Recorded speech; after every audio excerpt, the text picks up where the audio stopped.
in this one. Wake Forest and Virginia. Next up, we've got Virginia 4-point favorites in this game at home. 67 the total in this game.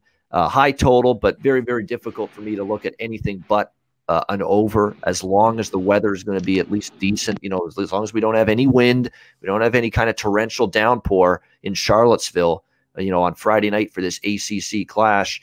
I think it's a game where we can expect both offenses to move the football. I mean, I like this Wake Forest offense a lot. Sam Hartman at quarterback. I think he's got a very solid receiving core as well. When you look at the weapons that he's got to work with on this Wake Forest offense. Very good in the win against Florida State, but they've got a great running back, Christian Beal-Smith, Christian Turner as well. And then you look at some of these receivers, Perry, Taylor Moran, Blake Whiteheart, all stepping up, having good games. Of course, Jakari Roberson, one of the good receiver now for multiple years here with this Wake Forest team. I mean, they've got weapons, too, to work with for Sam Hartman throwing the ball. Good running back, good run game as well. Very balanced offense.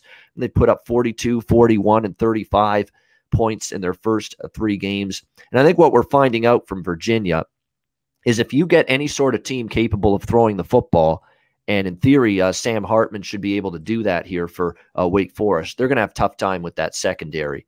I mean, that was the first really good offense and passing game and quarterback that they faced this year. And by the way, 68% completions on the year, 6 touchdowns, 1 interception, almost 700 passing yards through 3 games for Sam Hartman. So efficient, not making mistakes. That's definitely something you like to see. And I think when you look at it for Wake, they'll have time. They'll have that ability to move the football here in this game, because Virginia's secondary against the first good quarterback passing game they faced, Sam Howell and North Carolina last week, they got absolutely ripped apart. 59 points allowed, just gutted through the air.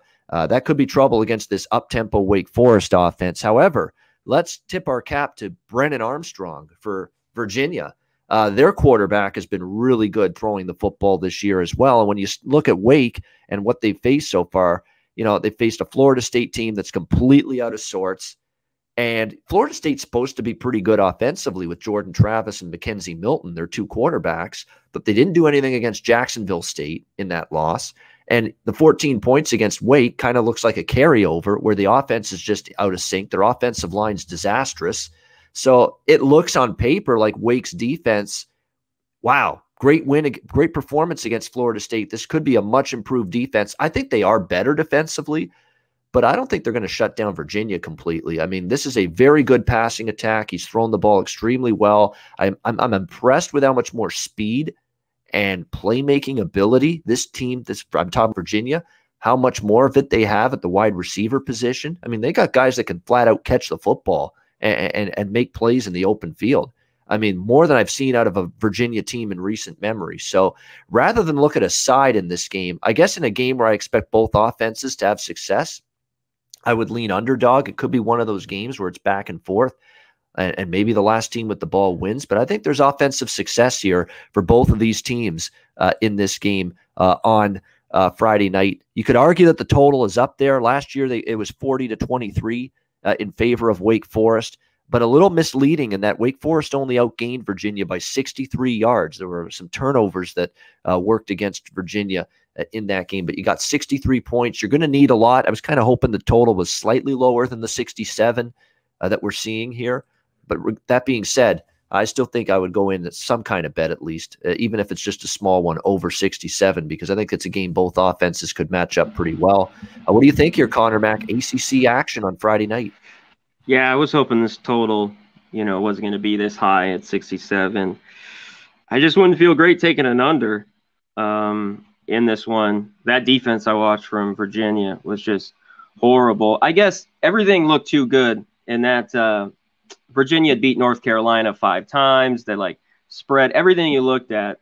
And North Carolina might have just been pissed. They played a great second half, and Virginia got gashed. Wake Forest hasn't played anybody, though. So, they beat up on Florida State. We found out they're not very good. So I don't think that wins anything here either. I'd be on the 4 with Wake. Virginia's a lot better at home. Can their defense play better at home? But we know Armstrong, and like you talked about, all the slew of receivers, they'll be able to throw the ball around. So that's why, like I said, yeah, it's just over or nothing for me. And I'd only grab the points with Wake. I think it'd be a back and forth kind of battle here. Yeah, exactly. And there's some people, the same good college football guy I know with the sends me the power ratings has Virginia less than a field goal favorite in this game against Wake Forest in this matchup. So maybe there is a little value on Wake. And again, with what we saw of Virginia's defense against North Carolina, tough to lay points with a defense that you don't always trust to get stops. And, you know, that was definitely the case with Virginia last week. Grant, what do you think here with Wake and UVA? Yeah, Wake Forest, you know, I had written in here a nice home win against Florida State, but, you know, the more you think about it, as Conor said, Florida State is very disappointing, as we've seen so far this season. Hartman, a solid quarterback. Perry, as you talked about, Ian, he had 6 catches last week for 155 yards and a tutty. They got Beal Smith at the running back. I like this Wake Forest team. They have talent. But I kind of go back on to what Conor said is that I don't, you know, they haven't played anyone of substance, in my opinion. They're going on the road to a team in Virginia with Armstrong, who just set the program record last game, 39 for 54, 4 tutties, 554 yards. He was minus 16 on the ground, so probably, you know, some sacks and things like that, but no movement on the ground. I worry about Virginia's run game. Quite a bit. They had 22 attempts last week and 21 yards. So that scares me. They got a lot of fucking talent on this receiving core. We talked about it a little bit last week, how we're watching these Virginia games and going, damn, is that Virginia? Because they got some fucking athletes out there. This Wicks kid and this Kemp's kid, or Wicks and Kemp, excuse me. They can play, man. I look at this, and this is one of those things that I kind of draw back on my playing experience of Virginia got that ass beat in the second half. I took North Carolina live. I talked about Sam Howell last week at North Carolina, how I think they're a little bit over the hump and they're going to start clicking offensively. I think Sam Howell's just that good, and he needs a little bit of time with these new receivers and new running backs. So that was a good live bet for me. Anyway, my point being is when you're up 28-24 going into halftime and you lose 59-39, and then the following week we have a home game.